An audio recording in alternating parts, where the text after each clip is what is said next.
Yo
agumbama po ete aza malamu mpe apambola moko na moko oyo akoyeba na kolanda biso te me kolanda oyo eza makambo na Nzambe po tokotalisa makambo na biso te me tokotalisa oyo Nzambe azopesa biso na ntina ete toyeba kopartage biso na bino elongo. Donc toza na révélation oyo Nzambe aloba, ça fait déjà des années oyo eza ete biso pe tosalelaka yango na ntina na ekulusi ya croix ya Masia.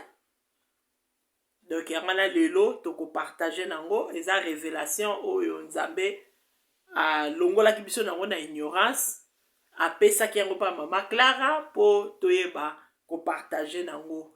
Biso topartage nango mais lelo pe mama Clara aza dispo mpona kopartage nango pe na ntina na monde entier. Biso toyebaki bino pe boyeba ekozala malamu. Lokumu wana ekozonga kaka place ya Nzambe wana. Pourtant tolongwe na kati ya ignorance ekozala malamu. Tant toyebi nini toko placer na ba prière na biso ekozala malamu. Donc na lobi kaka eza tina ya croix to leka pe na Pâques. Donc toyoka sikoyo tina ya croix wana eza nini ndenge mama na biso Clara Nzambe mimonisaki alobaki epai na ye. Yango wana tozopesa maloba epai ya mama na biso Clara ayeba kopartage na biso nango elongo révélation oyo na tina ya ekulusi. Na pesi maloba na mama Clara. Mama Clara mbote. Vraiment opesa peuple de Dieu bana na Nzambe nyonso corps de Christ toyoka ensemble pe révélation wana oyo Nzambe apesaka. Maloba umboka yo. Amen. Merci maman Beatrice. Amen. Nakopesanga liloba. Amen. Ngai nazananga les petits serviteurs. Kata ba serviteurs nazananga les trop petits serviteurs. Merci na occasion et na opportunité oyo opisingai. Amen. Tobanaki kokanisa yango ntango molai me lelo tobungisaki yango te Nzambe permettre. Alléluia. Donc Nzambe ye moko azwa lokumu.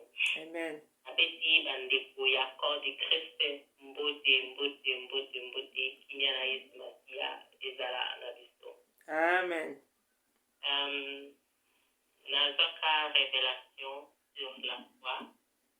Ezalaki na kendaka na église jour en église esili ndeka topesa na bambote papa na biso diake ya église azalaki na kwa moko akabelinga kabeli okwa owa na segeli na ziongo na esengo nazalaki nayebaki te nalingaki namona après na ziongo naye na ndako to naye na ndako na bikwango na ntango na ndako na salo na ngai kote ya mesa place na komaka na pokwa pe telema nazalaki fatigué donc nalalaka na divan wana place nazalaki pongi yibinga na divan nalali tanko nazolala na divan donc kwa wana ezalaki mpenza donc place donc esalana mpenza na place divan na ngai ezalaki kiti soki nalali nabaluka mpona otala nabaluka mpona omona kwa nasala mpona omona kwa donc etaki nga malale nazokolonga kumikomikozabeli kamuni nabaluku mwana zivunga na sinika tina moto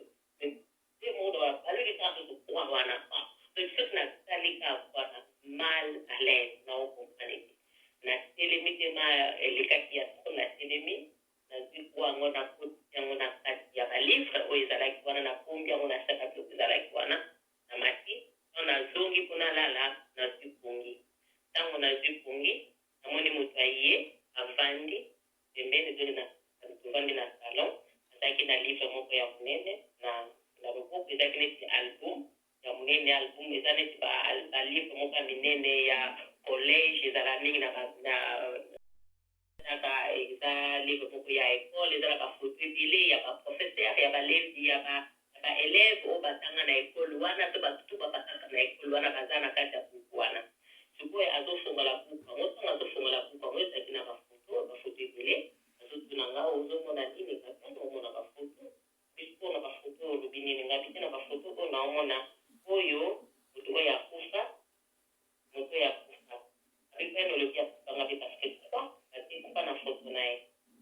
banduli susu fe otali bafoto abinanga ozomona nini susu ngapi nazomona foto akufa oyo bakufa ati ok sikopola ino ozolobaki akufa ngapi paske croix likolo na ye c'est bon longwe wana esali otere tobimi na nzela tozalaki na nzela moko ya molai tozokende na nzela moko ya molai nde nazokuspeke mpe ezali teke moto moko alata pembe soki ndenge nini doki azalaki moto moko nakoki mpa okanga elongi na ye te me azalaki doki koloba na ye ezalaki na kimia nyonso donki nazalaki na kobanga te kenda mituna oyo nani azosola nanga donki ezali vraimen donki moto moko azosola nga na kimia tu donki azotuna nga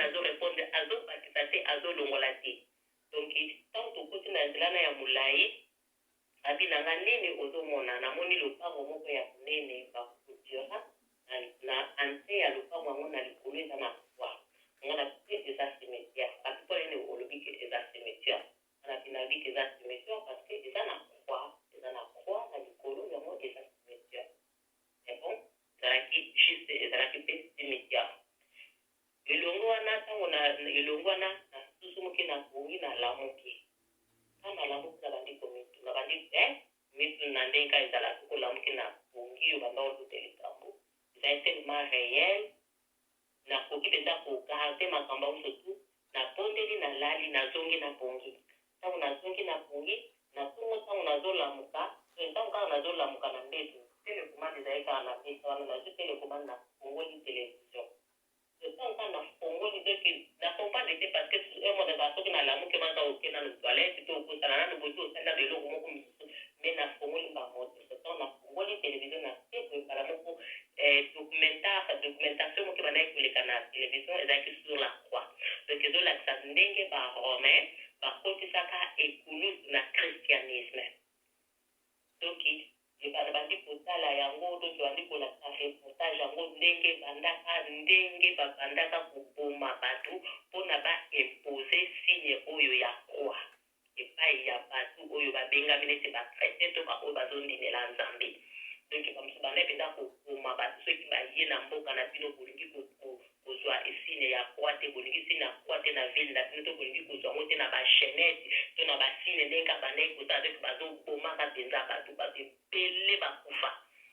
ebele bakufa donki moto sotu oyo alingi ayeba documentation donki okopesa na internet to na google okomona documentation wana soki okomika akelingi oyeba sur la croix koma croix ekota na kati ya christianisme okomona mpenza barévélation donki eza donki connaissance okoyeba mayele makambo oyo esalama parce eza bahistoire vrai donc sana bandosala yango na yo omona donki likambo kokamba na kambo eke na allemagne ezalaki na ville moko na kota baya kombo nango ekiminga mamboka moko ya moke ezalaki na bato moko na bato ya ville wana balingaki kozwa sini wana ya ekolusu te babandaki eza koboya yango me ti bayo okanga lider ya groupe wana bazwaki sini wana ya ekolusu bapetaki ye na maboko mosusu bapetaki yango na elongi donc ezalaki vraimen mpasi ntango natalaki yango esalaki mpenza na mitungisi ngana kibandaka na tokanisaka esili sine ya croix eza sine ya malamu nzoka eza sine ya kufa neti ezomema liwa ezokoporte liwa donc bandeko na ngai kati na yesu masiya toyeba yango ke bien sûr ke yesu azalaki crucifié kokufa ya yesu ezali réalité kotipa na ye ezali mpe réalité mais bible ezali koloba na biso ete les vrais adorateurs adoreront les pères en esprit et en vérité. Amen. Biso bana na nzambe toza na posa te toplante ekulusu na kati na ndako na biso mpona ete tozala protégé donc au contraire ntango ozali koplante ekulusu ozali koplante malédiction ozali koplante kufa na kati na ndako na yo ozomona parce bible di ke yesu amikomisaki malédiction mpona biso yango babakaki ye na libaya sikoyo libaya oyo babakaki yesu ozali kosymbolize malédiction yo ozwi libaya wana opaki yango oplante yango na kati ya ndako na yo ozwi libaya wana oplante yango na kati na église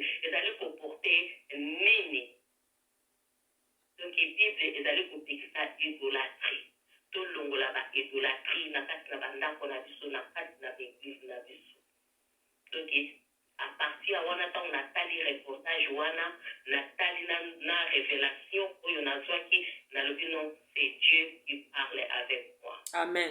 Napengaki mama na biso Béatrice bana kokamba biso na révélation tokambaka biso na révélation napesi ye révélation na donki ntango napesaki mpena donki ayambaki yango mbala moko donki depuis mokolo wana tolapa ata toke esika toyoki toplante kulusu biso wana mpenza loba toplante makila na yesu. Amen. Makila na yesu yango eprotegeaki bana Israel na Amen. Egypte. Makila ya meme kutu eprotegeaki bana Israel na Egypte. Bongo makila na yesu oyo ezokanga koleka makila ya Abel. Donc c'est na place ya ekulusu tokoplante toki kosopa makila na yesu na bandako na biso kosenga makila na yesu ekouvrir biso parce que makila wana yango wana etangaki donc na ekulusu eloko toki kozwa eza makila oyo etangaki mpo yango wana nde pri oyo yesu afutaki mpona biso. C'est ça pri oyo yesu afutaki mpona biso non ke tozwa ekulusu place babakaki yesu tozwa toplante yango bandeko na ngai toza bamama toza na bana eske soki un jour ndeko na yo moko babomaki na eloko wana eloko wana babomelaki yango mwana na yo okozwa eloko wana okomisa yango otiango na kati ya ndako na yo otalaka yango mikolo nyonso?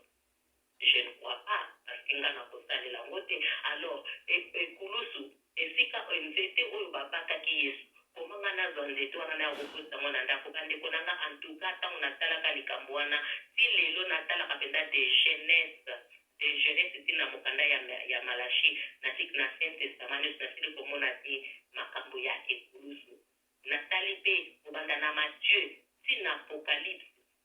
Oui, natangi sur la crucifixion de Jésus. Oui, mais na monité place mon côté na histoire que ba chrétien babandaki koplante ekulusu quelque part. Même na ba histoire que totali place Jésus alekaki place ba autre balekaki tout le monde bana kotika elembo moko ya ekulusu. Donc ekulusu eza coutume moko oyo ba romain ba ye nango na kati ya christianisme. Ba ye koplante yango na kati ya christianisme. Yo zomona ke no soki na plante croix na ndako na nga bazomona ke naza chrétien soki nalati chenete ya croix bazomona nga ke naza chrétien. Non, misala na biso mite kolakisa ke toza misala na biso comportement na biso yango na yesu alobaki te soki bino bokolingana ya solo wana nde bamokili bakoyeba ete bino bozali bayekoli na ngai. Là veut dire ba œuvre oyo biso tozali kosala comportement na biso elobeli na biso evandeli na biso yango ezali kolakisa ete tozali ba vrai chrétien. Yesu alobaki soki maloba na ngai ekovanda kati na bino mpe bino bokovanda na kati na maloba na ngai wana nde bamokili bakoyeba ete bozali badisiple na ngai wana nde bokozala ya solo badisiple na ngai. Amen. Soki bible dike bokoyeba vérité kokangola bino. Amen. Donc vérité eza kaka na makomi na nzambe eza na ba révélation oyo Saint-Esprit azopesa biso na confermement na makomi na nzambe. Na ngai nalingaki kopartage na bino likambo oyo nga namonaki lokola mpe na kana porte Christ mosusu aza lopoko mosusu aza likolo ebele nandimi te nga kaka moto nzambe alakisi nga likambo oyo non eza na basere eza na bafrère oyo nzambe alakisa bango petite oyo imbora yango soki omoni yo oyo irabule yo epesa yo force opesa confirmation ya message epai ya bandeko mosusu mpona tolonga na kati na ignorance tolonga na kati ya idolatrie. Donc toluka mpenza nzambe na molimo mpe na solo toza na posa te ya croix mpona kokanisa kokufa ya yesu non toza na posa te moto alakisanga croix mpona kanisa kokufa ya yesu non soki nazali deja na pomoi nazali koloba soki deja ke naza deja libéré na monde ya ténèbre donc eza deja œuvre oyo yesu asalaki na ekulusu. Amen. Aka œuvre wana yesu asala na ekulusu na ndimaka makila oyo atangisaki na ekulusu. Amen. Na ndimaka lisusu te ke nazwa ekulusu na plante yango na ndako na nga parce que c'est malédiction eza liwa eza kufa. Donc yesu amemaki nyonso na ekulusu. Pourquoi yesu amemi yango na ekulusu nyonso tozoba ekulusu tomemi yango na bandako na donc epesa biso mpenza ntan mpona koraisonne mpona kokanisa likambo yango na solo soki ndeko nyonso oyo akozala na motuna akoki kobenga mama Béatrice na ba question to kusolola ndeza ma ya biso nyana Yesu Masia na biso baso bye bye. Aye, vraiment. Nzambe azwa lokumu, Mama Clara, Nzambe apambola yo. Donc toyoki kaka wana ndenge révélation elobamaki. Donc ekulusi eza na tina te ya koplante yango po Yesu na biso aza na ekulusi te.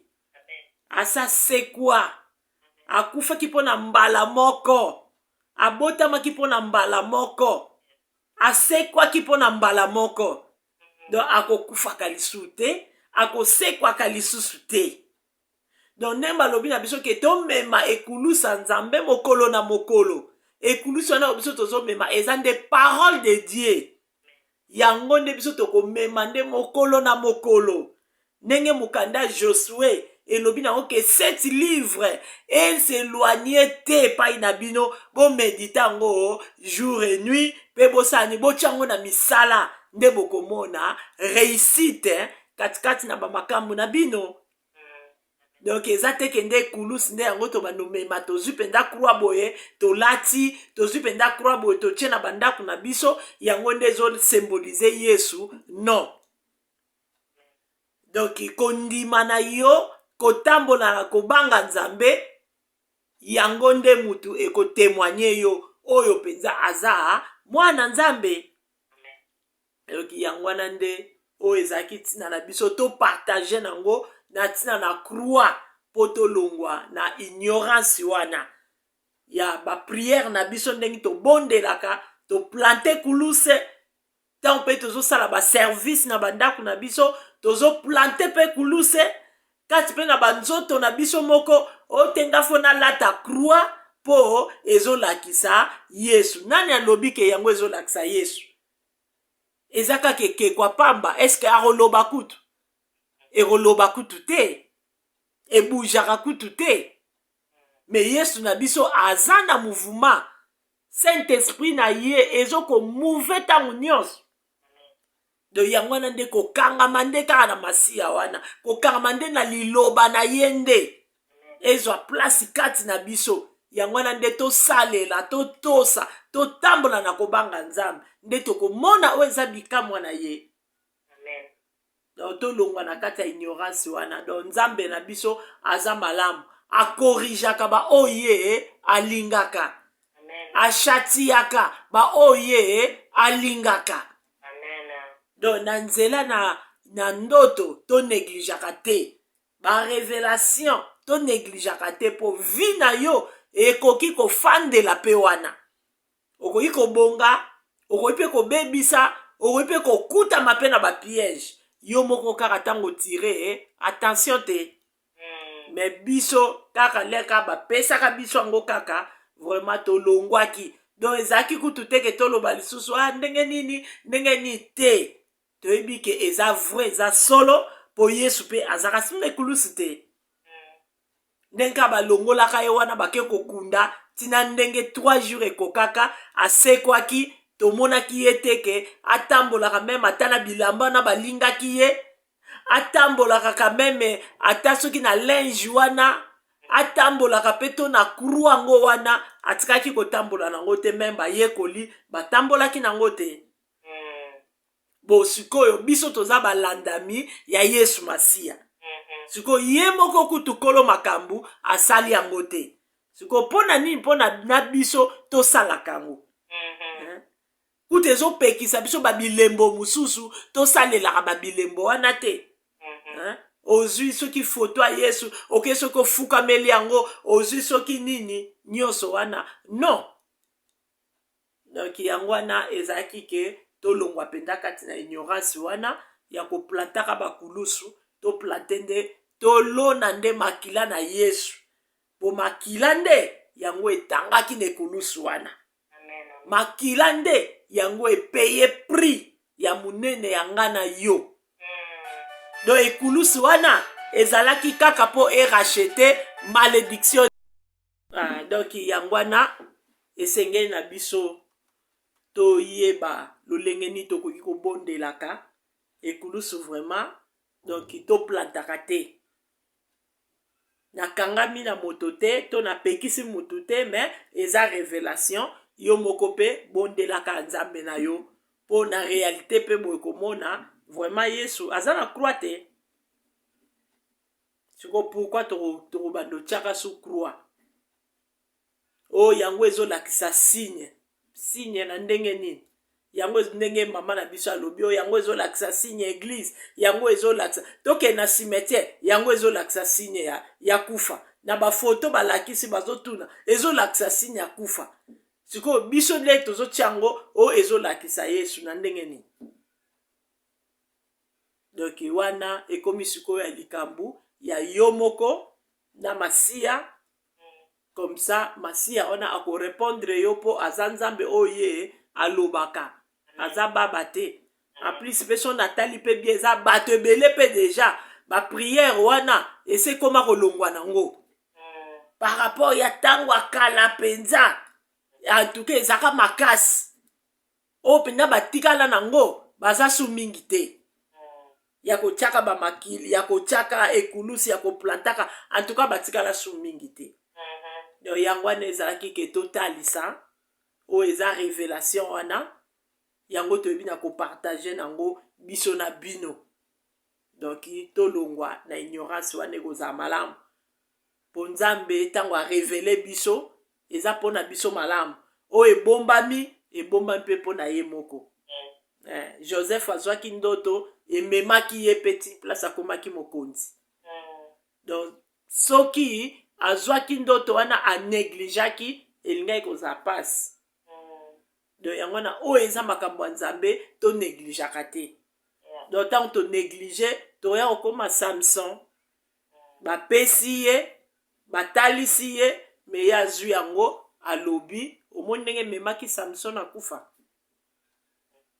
donc yango wana ezalaki ke éclairage kaka ya écriture mpo tozala éclairé ke lolenge nini tokoki kobondela ekulusu wana tolobela yango na ndenge nini tokotalisa yango ndeti boye ndenge tokoki toleka na paki tokotalisa yango tokoloba mpe teke oyo toteya yango te tokoteya mais teke yango tobanda koplante te tokoteya yango na sens ke ezosymbolize lere yesu akufaki batiaki ye na ekulusu batiaki boyo batiaki baoyo babriga wana batiaki bango mpe na ekulusu yango wana mais yango te mte kozala ke ezalaka susi na biso vraiment en tout cas soki na tie ekulusu te namoni ke priere na nga mpenza esimbi te kutu nzoka ntango yo ozotie ekulusu tolonalona bakufa na ndenge ebele. natie ekulusu na libala na nga na kati ya ndako na nga okotisa na yo cimetière, na kati ya ndako na yo oyeba te, okotisa na yo kufa oyeba te, okotisa no kufa na libala na yo oyeba te. vraiment tokotisaka makila mpo makila wana yango eza protection. makila wana yango nde ebanda ozinga biso kobombaka biso. ekulusu ekosala nango eloko te. oyo batiaka yango kasi omoni teke esaka ni mpo na ni ebundaka te. donc eza nango kaka nzete tuka mpo kozwa nzete yango otiango na furu osaleli yango mapa na yo tuka mpo kotia na yango na kamine ale comme ça mpo oyotela no moto ekozala malamu. vraiment wana ezalaki kaka ke mpo totalisa oyo ezalaki révélation wana mpo tolongwa na kati ya ignorance. nzambe mpenza asunga biso akontinue toujours kolongola biso mpenza na baignorance na baoyo toyebi te. donc alongolaka biso nango ekozala mpenza malamu mingi. donc soki tokomi wana vraiment mama Clara nzambe apambola yo vraiment mpe apambola moko na moko nyonso oyo akoyeba kolanda mpe oyo akotia na misala. vraiment nzambe apambola biso banso. bye bye.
na nzambe tozwa exhortation mwa moke na Ecclésiaste, na mokanda Ecclésiaste 3 na verset 1 ekomami boye, il y a un moment pour tout. Donc balobi eza na mokolo nyonso ko il y a un moment na pona eloko nyonso. Moment eza ndeti na eloko ni tokoloba fete eza na moment nango kolela pe eza na moment nango soki tokiti nango nyonso tina se tokomona pe bakomi ya temps pour danser, temps pour pleurer, temps pour quoi, temps pour ça, pour ça. Donc chaque chose a son temps. Eza na temps na nyonso. To continue yango balobi. Il y a un moment pour tout et il y a un moment pour tout, un temps pour toutes choses sous le ciel. Donc temps nyonso epesameli mpe nga na yo likambo na likambo mpe nyonso eza na temps na yango. Peut-être koza pe na eloko oyo boye biso toyebaki te, tozaki na ignorance, tozosalela yango selo ndenge mpe elobami te, ezalaki na temps wana, mais eza na temps mosusu mpe nzambe amemaka biso mpe na éclairage ete mpona kolongwa kati na molili wana tozalaki molili te ke soki na kindoki soki na nini te, molili kaka ya makambo toyebaki te, alende sikoyo toye na makambo biso toyebi, donc nzambe atie biso éclairage ndenge balobi peuple sans frein aza peuple oyo, et peuple oyo aza na révélation te, aza peuple oyo aza sans frein. Donc lelo oyo eza mokolo su kitoko oyo tozo continuer lisusu kaka oyo ezali révélation oyo toyebaki na kolobela liboso la fois passée ya tina kaka ya croix, bongo nzambe alobelaka d'une manière du notre. Akoki kopesela ngai yo alobi na yo boye epai na nga pa alobi boye, mais nyonso eza kaka neloko moko.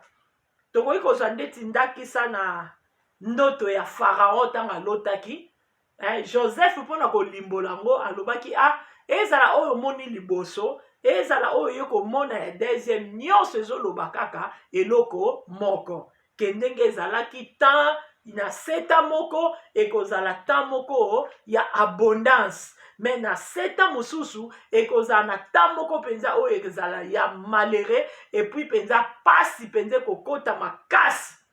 Donc yango wana po makambo wana esalama te, oluka mutu moko oyo akozala ya mayele po na moment oyo abondance, po yango mte kobanda liboso na moment oyo abondance, comme ça mutu wana ntango aza mayele akoyeba kobomba bomba, akoyeba kosala sala, abombi oyo mosusu moment ya pasi ntango ekoya akosala nini, akobimisa sikoyo wana.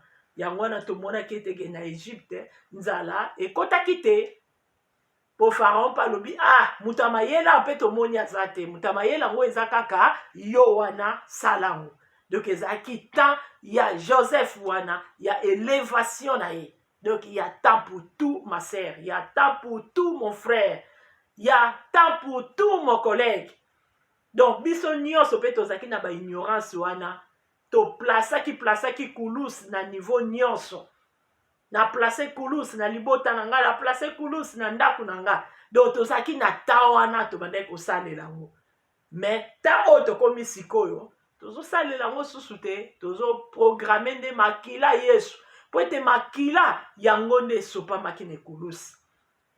Donc en bref, il y a temps pour tout. Mais ta osko tokomi eza siko ta ya révélation, ta ya prophétie, na kati ya écriture, afin que to longwa na ignorance, to yeba nini oyo tokoki ko placer, nini oyo tokoki ko placer te. Bongo na profiter pe na mokolo lelo. Donc ezali ete le 18 toza na avril, lelo le 18. Ce qui n'a composé les deux chiffres wana.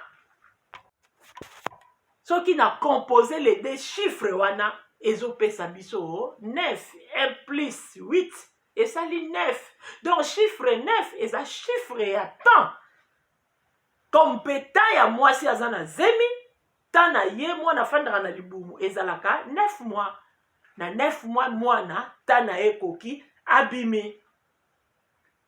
Donc lelo pe eza tana yo na nga oyo emsu toyebaki te tozalaki na ignorance tolongwa na kati ya ignorance tokota sikoyo na éclairage tana yo ekoki tana nga pe ekoki yo wana pe mutu oyo osoyeba oyo solongwa na ignorance wana peut-être nzambe pe abombeli yo susu eloko mosusu tana yo ya esengo yamba esengo soki ozalaki na mawa tana yo ya kimia yamba oyo ezali kimia na kombo na Yesu Kristo komona ete oyo avril oyo yango Yesu na biso akufaki oyo amemaki mikumba ya ngana yo toza toujours kokontienka na paki oyo nyonso bande kotungisa biso ese memamaki et chiffre 4 présence à l'éternel chiffre 4 puissance à l'éternel tomoni eke babeniko e bamesha na kati ya moto kuna bango misato babwakaki bango misato mais batala boye bakomaki 4 kuna na kati 4e wana donc ezalaki nzambe ye moko donc azalaki na présence na ye kati na esika wana puissance na ye esalaki afin que babima kuna ni na sola milinga ni bilamba na bango ezika donc babimaki mpenza bazalaki très bien po ete nzambe loboko ne monisamaki bongo tomoni ete mokonzi wana mpe alobaki en tout cas fo oyo akosakana na nzambe oyo vraiment akozwa problème po nzambe nini akoki kobikisa na moto oyo basali degré nango bakisi mpenza bashofa ngo ti 7 fois plus donc chiffre 7 elonga perfection enchèvement donc nzambe na biso akomisi bango ntina suka na elonga na bango biso mpe toza balongi po ete Yesu Masiya alongisaki biso na nzela ekulusi wana me azalaka susu na croix te ezalaki moyen ndenge ya Colossien ekomami nango kuna na Colossien 2:14 kuno kiti ba 15 okomona ke ezalaki nzela oyo ete masumu ya biso banda kotungisa biso nyonso ebakamaki na croix wana po ete nga na yo tozala libre na kombo na Yesu Kristo vraiment nzambe aza malamu ndenge tolobi ya temps pour tout ta na biso sikoyo yango ya kosalela selo oyo nzambe alingelaka ta na biso yango ya kolongwa kati na ignorance ya koyeba oyo toyebaki te toyeba donc comme nzambe na biso alobaka oyo eza révélé eza mpona nga na yo mais oyo eza caché eza mpona ye moko vraiment nzambe wana azwa lokumu po ete abongi nango ta na biso ya kitoko oyo esengo ta na biso mpe ya malamu oyo Yesu wana memi nyonso na ekulusi ta na biso mpenza oyo tomankaki tosi tozwi yango na kombo na Yesu zalaka na elikya ntango oza na elikya vraiment ozwi nyonso même Psaume 23:4 ndenge elobi quand je marche dans la vallée de l'ombre de la mort je ne crains aucun mal donc nakobanga eloko te si Dieu il est pour moi qui sera contre moi? Personne. Il sera contre toi? Personne. Il sera contre moi.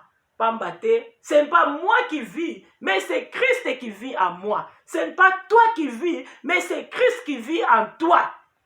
Donc, tu as une assurance. Dans Nzambe wana oyo biso tondimela. Yango wana tozaka na elikya, tolemba te, to continue toujours marche na biso po ete mokolo na suka nde tokozwa oyo eza motole. Ndenge na Ecclésiaste wana kaka ekomami un temps pour tout na Ecclésiaste 3:1. Soko otali kaka na Ecclésiaste wana kaka na 8 na 6 kuna. Il y a tant aussi de jugement. Yango na moma oyo nga na yo toza na bomoi. Moma yango ya komitala to bongisa nzala na biso. Ta toza na bomoi. Mais ta ya kufa tango ekoya ekomi tan suko ya jugement. Okende wapi ozala wapi? Yango na momo toza na bomoi nga na yo esengeli na biso to bongisa penda nzela na biso nde ekozala malamu pona nga na yo. Yango kaka ndenge nalobaki ete tozo continuer programme na biso kaka wana oyo ya compte ya ya révélation ka ya croix ndenge tolobaki mbala liboso ndenge mpe nauta koloba na nzambe alobaka d'une manière d'une autre ye moko ayebi façon oyo ndenge alakiselaka bana na ye mais eza kaka na eloko moko wana kaka bongo kaka na révélation wana toza na mama na biso oyo ezali ete songela Elizabeth ye mpe nzambe alobelaki ye na révélation amimonisaki kati na ye mpe alakisilaki ye na lolenge mosusu oyo liboso tomonaki ke ezalaki na ndenge ya balbum bamemi ntina cimetière oyo ya sikoyo tokoyeba mpe toyoka lolenge nini oyo nzambe amemelaki ye po ete nga na yo toyeba mpe kobeneficie na yango wana ete na moma oyo nazopesa maloba na mama na biso Elizabeth ayeba na koloba oyo nzambe ayebaki na korevele ye olie ezala kaka kati na biso na révélation mais tosepeli ete ezwa mpe oyo ezali bana nzambe nyonso po ete eloko ya malamu babombaka yango te donc tozosala partage mpona biso nyonso mpe toyeba yango wana ete napesi maloba omboka yo mama na biso Elizabeth place epesami epai na yo loba bana nzambe bayoka yo maloba mboka yo.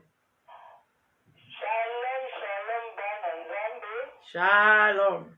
Napesi bino mbote na kombo na Yesu. Amen. Mokonzi mobikisi na biso. Alleluia.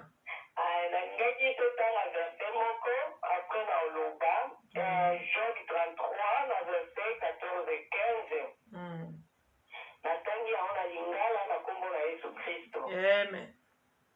Nzoka nde Nzambe alobaka na bandenge na ndenge. Amen. Kasi bato bakebaka na yango te. Amonisaka makambo lokola na ndoto. Na butu anotisaka bato. Ntango bato bakomaka lokola bakufi. Bakufi ntango balalaka na bambeto na bango. Maloba na Nzambe. Tondimi yango. Amen. Amen. Amen. Nzambe aza lokumu donc tosi koyoka Nzambe alobaka na ndenge na bandoto ntango bato bazali ya kolala. Amen.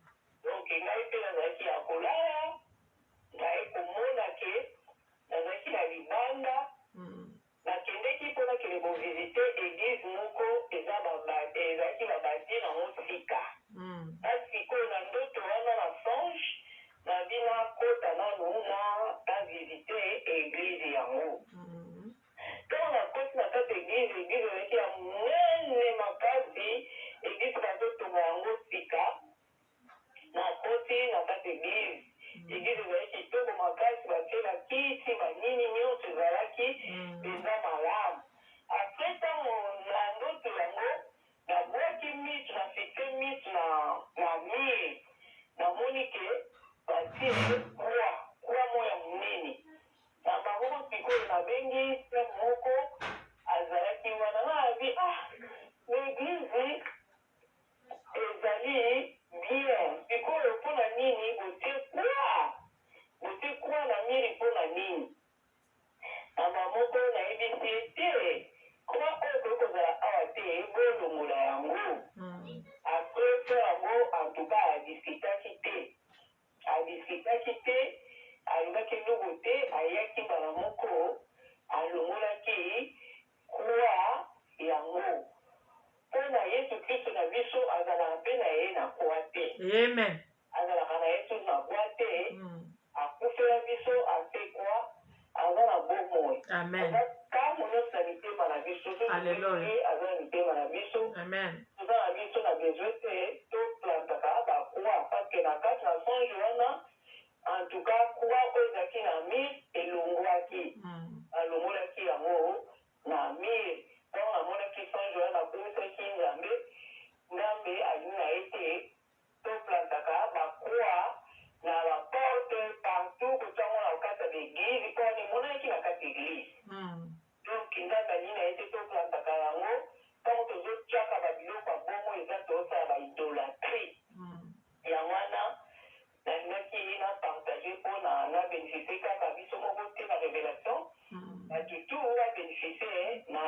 Amen. Donc soki tobeli nzambe na biso aza ntango nyonso mpe na biso aza na mitema na biso ete nzoto na biso asala yango te mpe oyo nayeba Amen. toza na biso na besoin te toplantaka ekulusu ye akufelaki biso amemaki mabe na biso basouffrance miniongo na biso na ekulusu me yesu nde avandaka na kati na motema na biso soki tobeleli ye akoyanola biso na nyonso yango nalingaki na partage oyo ezali ange oyo comme révélation seigneur atalisaki ngai yango wana nasuki bongo na nkombo na yesu.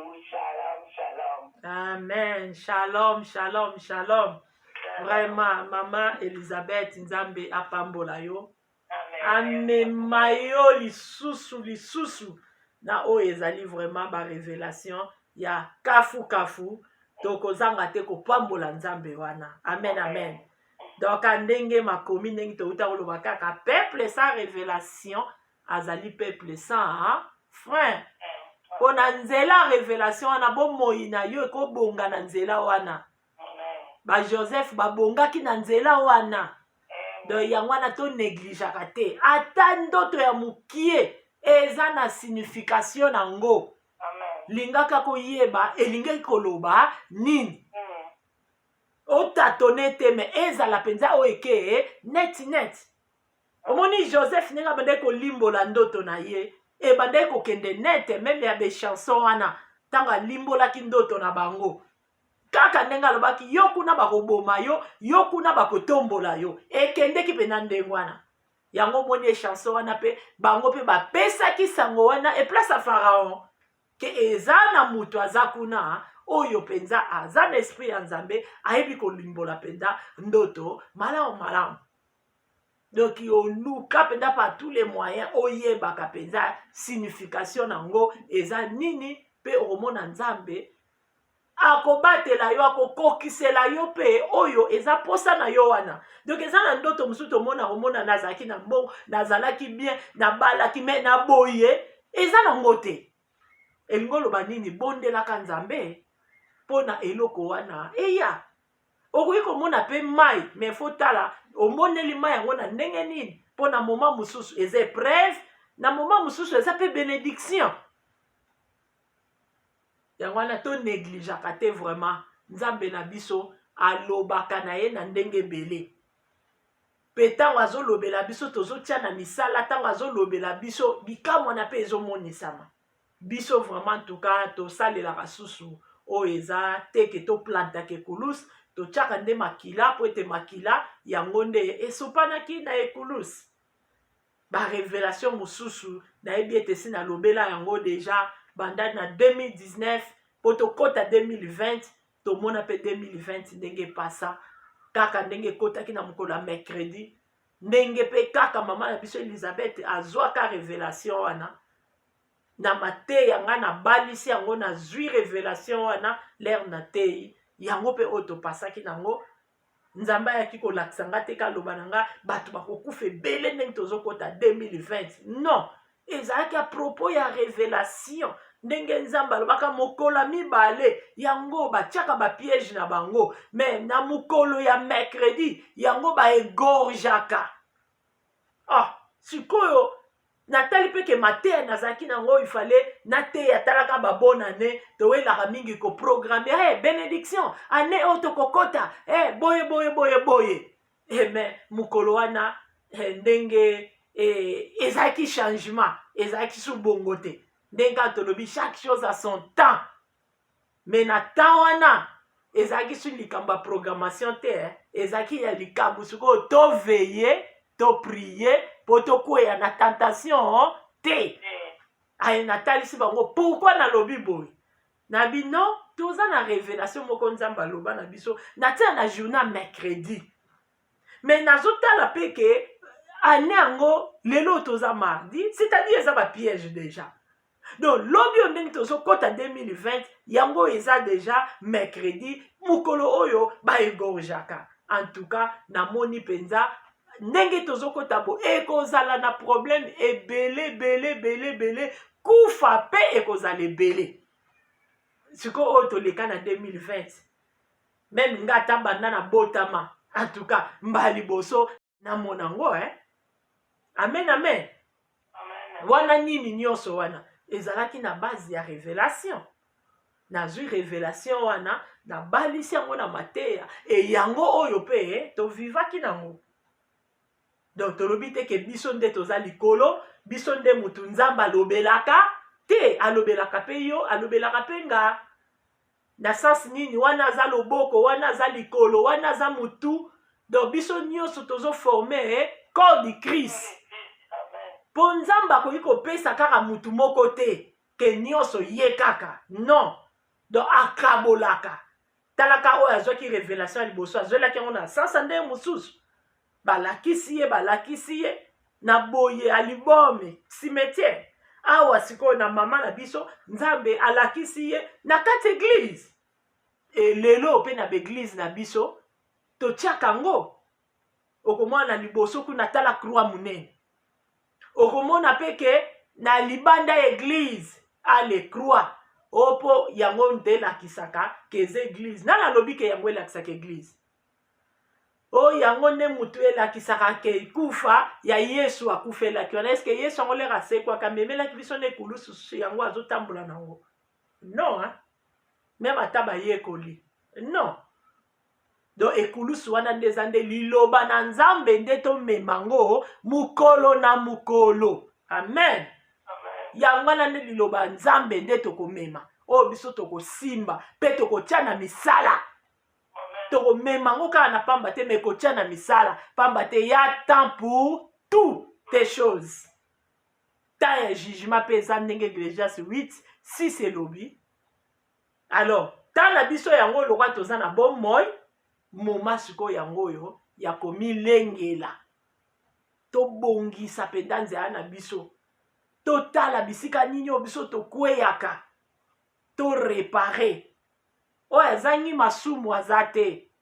Biso banso toza basumuki. Oyo koloba ita zangi lisumu aza moto alokuta. Yangwana biso kaka toluka to changer na makasi na biso moko tokokoka te, mais Saint-Esprit aza na ye wana pona kosunga biso. Le Saint-Esprit est là. Le Saint-Esprit est là. Le Saint-Esprit est là. Le Saint-Esprit est là. Le Saint-Esprit est là. Le Saint-Esprit est là. Le Saint-Esprit est là. Toyemba loyembo. Atina mokili. Mokili mobimba. Tosanjola Yahweh. Ye akufelaki. Biso na mabena. Biso tolanda ye. Mosungi ajali. Mosungi ajali. Molimo mosantu. Aya kiponanga. Topesa sango yo. Epa na senyonso. Mosungi ajali. Babi topesa sango oyo. Epa ina se nyonso. Nga na yo toza na se awa.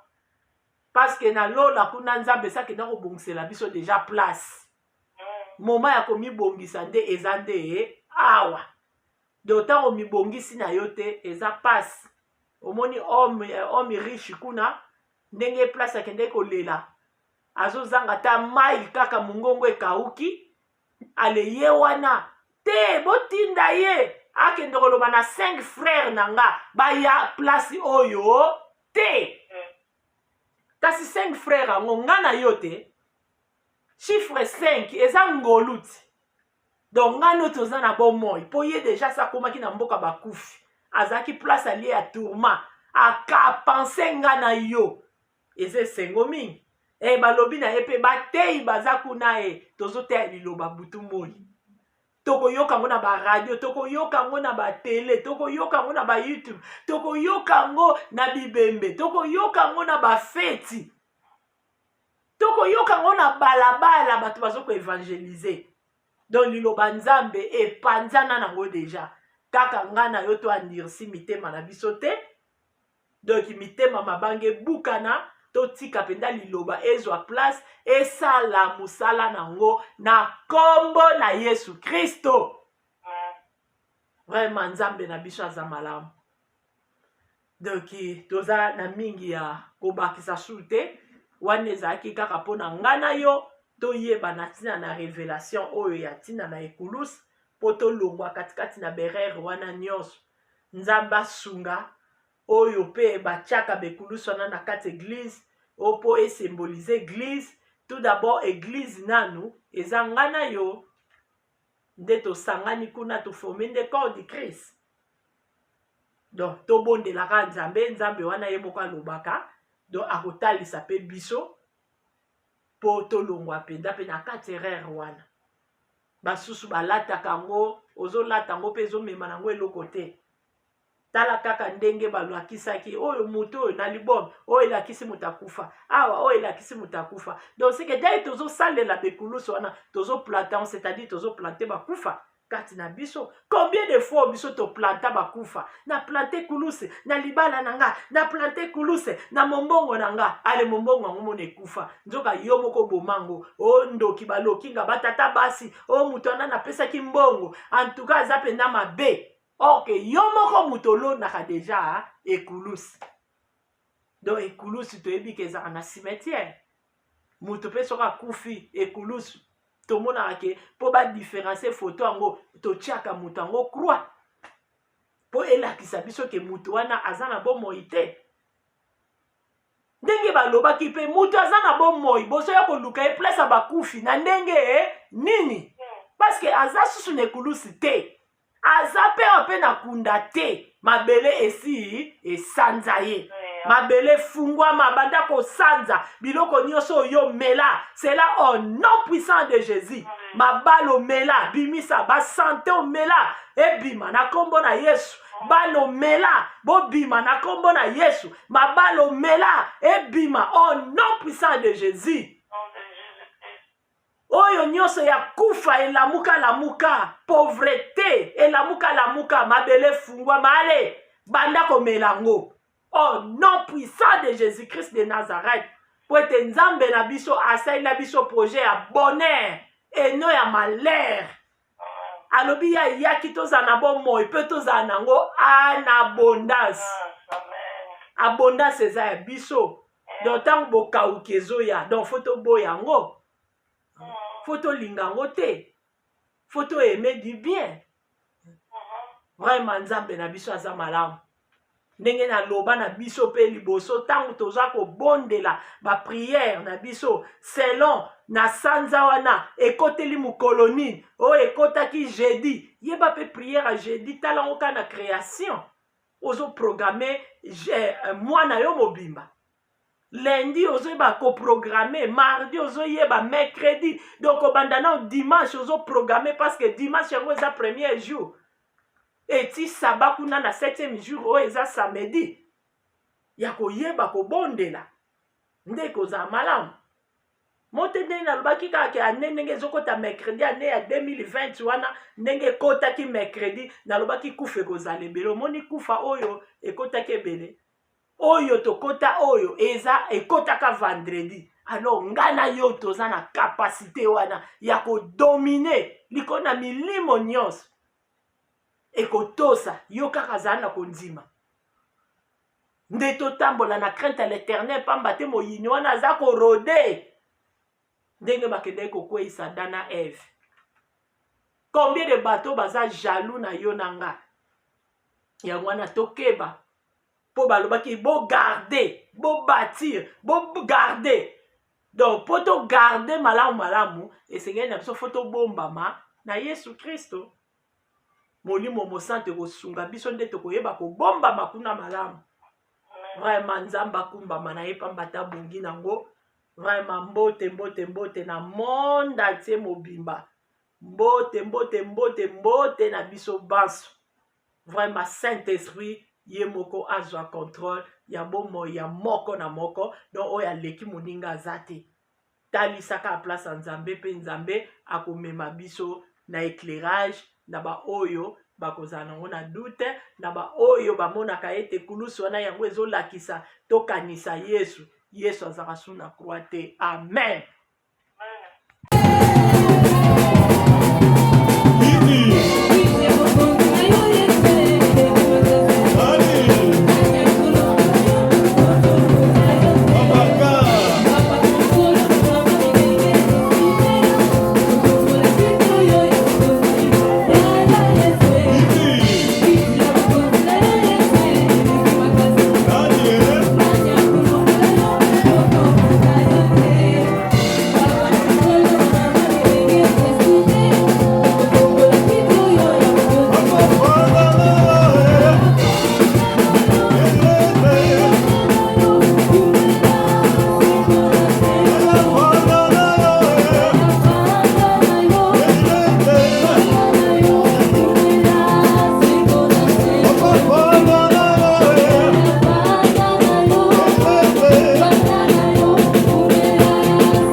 Tomema ekulusi na ye mukolo na mukolo.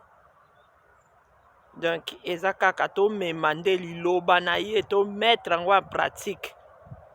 To tambola na crainte na ye. To sala oyo yalingaka. Yango wana nde komema ekulusi mukolo na mukolo na kombo na Yesu.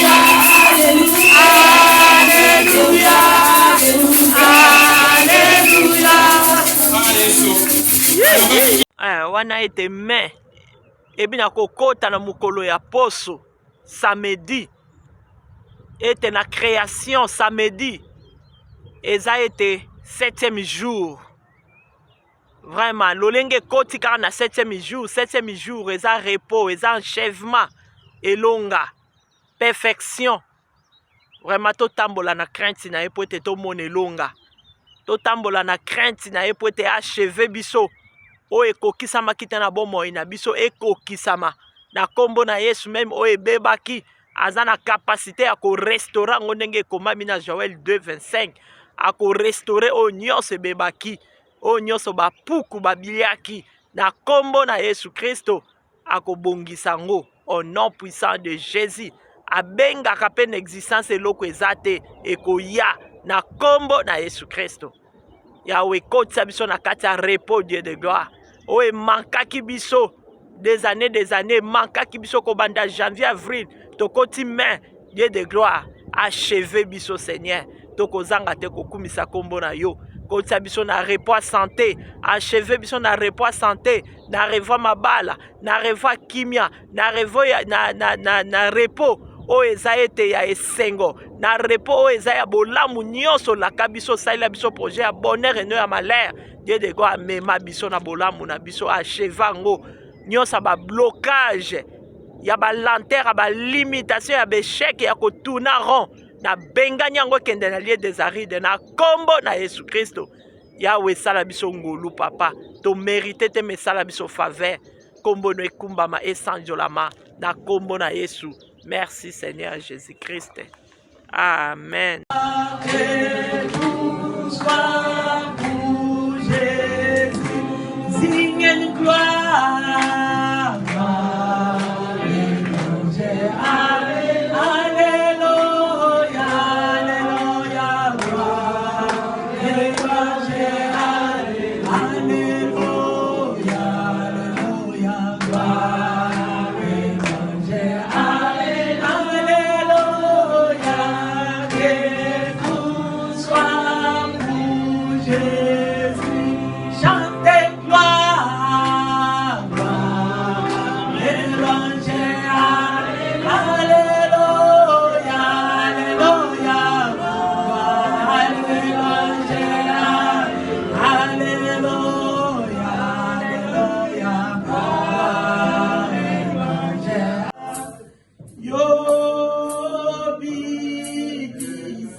Mbote na biso banso. Donc tozo continuer sous suite ya ndeko na biso na famille Mosi oyo ayibaka na kotika biso. Suite nango eza ete akufaka le 20 avril ndenge toyebisaka wana, bongo akundamaki le 29 oyo ezalaki jeudi. Yango wana ndeko na biso asazongi na mabele ndenge Bible ekomama outa na mabele okozonga na mabele. Mosi Philippe azongaki na mabele déjà le 29 avril 2021.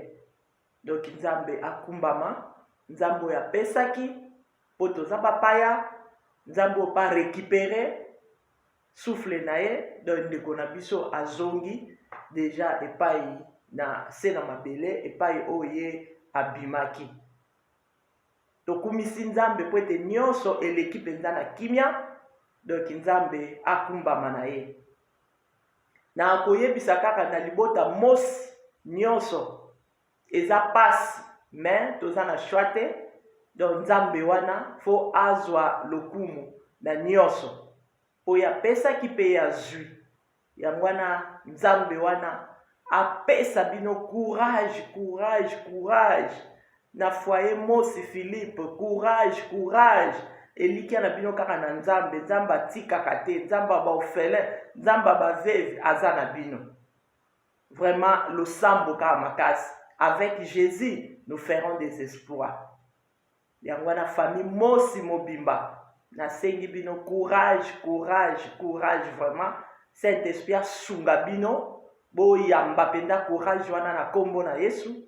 Donc botelema koyeba pe kozongela ba activité na bino. Vraiment egoza malam to fanda te kati na souci. Autant to fandi na kati na souci, tozo benda lisu milimo. Vraiment ba mama courage eza passe. Mais bo fanda te kati na souci. Donc nzambe penza apesa bino lisusu courage pe ba ndeko nyonso ba yaya ba leki ba neve ba nièce ba koko ba camarade na ye ba ninga quartier ba ninga ba frère. En tout cas courage, courage vraiment na kombo na Yesu Kristo. Vraiment nzambe azala na bino. Donc nasengi nzambe wana pesa courage na famille mos na Belgique. Courage, courage, courage. Na famille mos na France. Courage, courage. Na famille mos na Suisse. Courage, courage. Na famille mos na Karawa epai matanga elekaki. Courage, courage. Na famille mos na Sud-Afrique. Courage, courage. Na famille mos na Kinshasa. Courage, courage. Na famille mos na kati Allemagne. Courage, courage. Ceux qui na bosana ki Suisse, na zongeli so na famille suisse. Na famille mos na Suisse. Courage, courage vraiment. Donc Nzambe a pesa bino makasi, a renouvelé courage. Vraiment. Lokumu ezonga ka place Nzambe wana. Famille mos na Allemagne wa bino nyonso. Courage, courage. Vraiment Nzambe wana kumbama na nyonso ndenge leki na kimia. Donc azana bino atiki bino te. Tokanga maka na ye ya ye sili deja asakei. Donc etali kaka ye na Nzambe. Bongo ngana yo oyo totikali sikoyo. Vraiment to luka lisusu kotambola pena na crainte à l'Éternel. Po lisumu kaka oyo ebebisaka. Ndenge omoni Adam na lisumu asalaki alongwaki na jardin d'Eden. Ndenge pe Esaïe 59 1 kuna de lobi loboko neza mokuse te litoi neza sur te kasi eloko esalaka ekabola biso eza kaka masumu na biso oyo epe esalaka litoi eyoka biso eyoka ye te litoi na ye ayoka biso te masumu na biso kaka yango ekabolaka yango wana tolongwa mpenza kati na masumu na makasi na biso moko tokokoka te mais Saint-Esprit aza wana mpona kosunga biso polola tokoprepare yango kaka awa na se. Vraiment Saint-Esprit atambwisa biso banso monde ate mobimba. Lelo ezwaki ye mais lobi lobi eyebani te soki ya nani. Donc Yesu na biso ayaka lokola moyibi ta oyo kutu toyebi te. Donc yango wana to se préparer penza, to se préparer, to tambola na lumière, to banga mabe. To sala malamu oyo Nzambe akosepela nango afin que mokolo asuka to kutana penza na lola pokuna eza bisengo na bisengo na lola na lola kuna na lola nalola donc nalola eza bisengo na bisengo bapasi eza kaka wa banzala baproblème bacorona mais kuna nyonso eza te vraiment ndenge kaka na utoloba wana courage famille monde entier baoyo mpe bazolela na ntango oyo nzambe apangwisa bino mai na miso abande baple vraiment kimia na mokili mobimba na kombo na Yesu Kristo. Merci Seigneur Jésus. Amen. Oh Yahweh, oh Bateli, Eloga Ezali,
minute au pona tango yango wana ete au revoir donc mokolo ya poso malamu na mutu moko na moko passe bete dimanche yango eza premier jour vraiment to banda poso kitoko elongo na ye main abatela moko na moko na kombo na Yesu Kristo.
nakosenga oh nakosenga awe pamona ngayo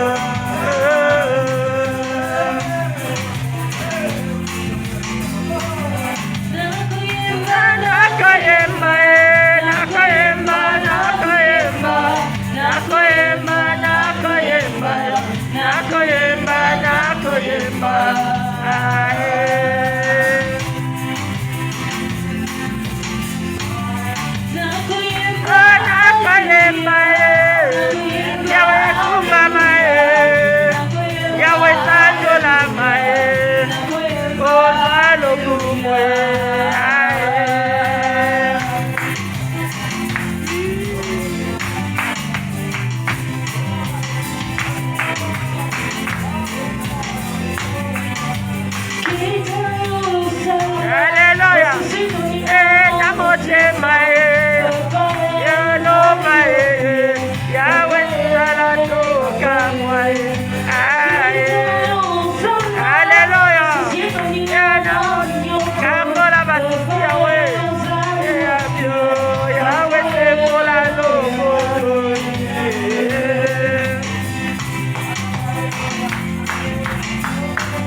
Deine Herrlichkeit ist wunderbar, Vater.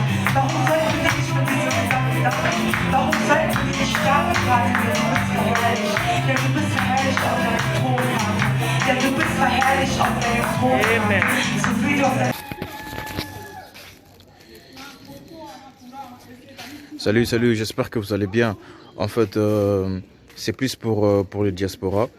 C'est donc qui veulent passer leur séjour ici à Kinshasa. Alors pour tous vos déplacements, il y a une voiture à louer qui est là, marque Hyundai. La voiture elle est confortable, donc climatisée et tout. Donc la voiture répond vraiment aux normes. Alors pour tout contact, veuillez contacter Bidor TV au numéro qui suit, plus 49 17 85 52 23 11. Donc je réponds pour une meilleure compréhension. Plus 49 17 85 52 23 11. Donc la voiture elle est là, marque Hyundai. Donc voilà. Donc ici nous sommes à Kinshasa. Donc pour tous les diasporas, pendant tous vos séjours à Kinshasa, voilà la voiture elle est là pour vos déplacements et tout. Donc partout où vous voulez y aller, la voiture elle est là. Donc vraiment, veuillez contacter Bidor TV et vous ne serez pas déçus. Merci et bye. Oui, Botali, vidéo na biso, il y a publicité, voiture na biso eza na Congo, mutolingo kende na yo Congo, contactez Bidor TV na voiture oyo tu komona okozala jamais déçu parce que Maman Bijou d'or alobi eza po na biso ba diaspora. Maman Bijou d'or naza na besoin ya ba partenaire.